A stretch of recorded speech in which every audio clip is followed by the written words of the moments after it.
बार बार कई लोग आके कहते हैं कि ये इस्लाम की लड़ाई है। मेरा सवाल है, अगर ये इस्लाम की लड़ाई है तो अशोक कुमार पांडे यहां पे क्या कर रहा है? मेरा इस्लाम से कोई लेना देना नहीं और मुझे इसमें कोई शर्म भी नहीं। क्यों होना चाहिए? मैं एक हिंदू घर में पैदा हुआ हूं, ब्राह्मण हूं मैं, तो मेरा इस्लाम की लड़ाई से क्या लेना देना? मेरा यहूदों से क्या दिक्कत? मुझे ज़ायनिस्टों से क्या दिक्कत?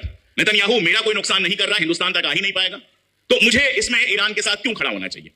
और जब मैं ये बात कह रहा हूं तो कुछ एग्जांपल्स आपको दे देता हूं। खामनेई साहब को जब मैं याद करता हूं तो उनका एक वीडियो मेरे सामने अक्सर आता है, जिसमें एक बहुत छोटा सा, ये बच्चा जिस उम्र का है, इस उम्र का एक बच्चा उनके पास जाता है, पर्शियन में है, जाहिर है ईरान का है तो पर्शियन में वीडियो है, अंग्रेजी में उसके सबटाइटल्स है।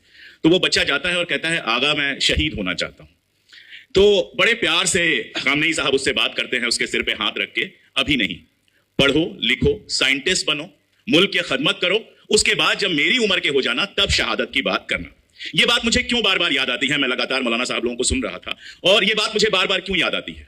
अगर ईरान ने अपने मुल्क में सिर्फ मौलाना बनाए होते, जैसा उसके बारे में कहा जा रहा था कि सिर्फ दीन की तालीम दी होती, सारे लोग सिर्फ कुरान पढ़ रहे होते, सारे लोग सिर्फ हाफिज बन रहे होते, सारे लोग मस्जिदों में रहते पूरे टाइम, कॉलेज नहीं होते, स्कूल नहीं होते, मिसाइलें बनाने के लिए साइंटिस्ट नहीं होते, और वो बच्चे बचपन से ही वही सब कुछ बन रहे होते जो दुनिया समझ रही थी, तो ईरान 1 घंटे भी अमेरिका के सामने नहीं टिक पाता।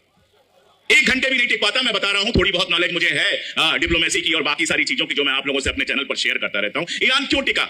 इस बात को समझना चाहिए कि ईरान इसलिए टिका कि जब दुनिया ये कह रही थी कि इस देश को तो सिर्फ मौलाना चला रहे हैं, इस देश में तो सिर्फ दीनी तालीम दी जा रही है, इस देश में तो सिर्फ और सिर्फ कट्टरतापन पाई जा रही है, उस समय ईरान के अंदर एक खूबसूरत सोसाइटी बनाने की कोशिश भी हो रही थी। उस समय ईरान के अंदर जो औरतें थी वो मिसाइल बना भी रही थी, जहाज बना भी रही थी और जहाज चलाना भी सीख रही थी। कितने लोग यहां पे जानते हैं कि ईरान के जो पायलट्स हैं उसमें 30% महिलाएं हैं, यानी अगर 100 पायलट हैं तो 30 औरतें हैं उसमें।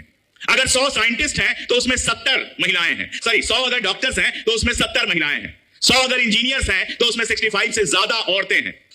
क्या यह सिर्फ और सिर्फ दीनी तालीम से मुमकिन था? इसलिए ईरान को समझने की कोशिश करनी पड़ेगी और ईरान को समझना आज सबके लिए बहुत जरूरी है। मैं उस पर आऊंगा।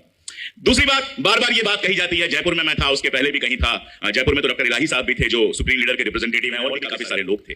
बार बार कई लोग आके कहते हैं कि ये इस्लाम की लड़ाई है। मेरा सवाल है, अगर ये इस्लाम की लड़ाई है तो अशोक कुमार पांडे यहां पे क्या कर रहा है? मेरा इस्लाम से कोई लेना देना नहीं और मुझे इसमें कोई शर्म भी नहीं। क्यों होना चाहिए? मैं एक हिंदू घर में पैदा हुआ हूं, ब्राह्मण हूं मैं, तो मेरा इस्लाम की लड़ाई से क्या लेना देना? मेरा यहूदों से क्या दिक्कत? मुझे ज़ायनिस्टों से क्या दिक्कत?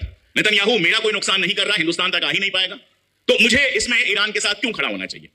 और जब मैं ये बात कह रहा हूं तो कुछ एग्जांपल्स आपको दे देता हूं। ईरान के साथ सबसे ताकत के साथ कौन खड़ा रहा शुरू से लेकर आखिर तक? आखिर अभी आया नहीं है, आएगा आखिर, लेकिन कौन खड़ा रहा? रशिया और चाइना। चाइना एक एथिस्ट कंट्री है जो कोई धर्म नहीं मानता, ना हिंदू ना इस्लाम, कोई धर्म नहीं मानता। रशिया एक एथिस्ट कंट्री था, आप चाहें तो उसको क्रिश्चियन कंट्री कह लें, इस्लामिक तो नहीं कह सकते, किसी भी हाल में नहीं कह सकते। रशिया के ईरान के लिए इस समय सबसे शानदार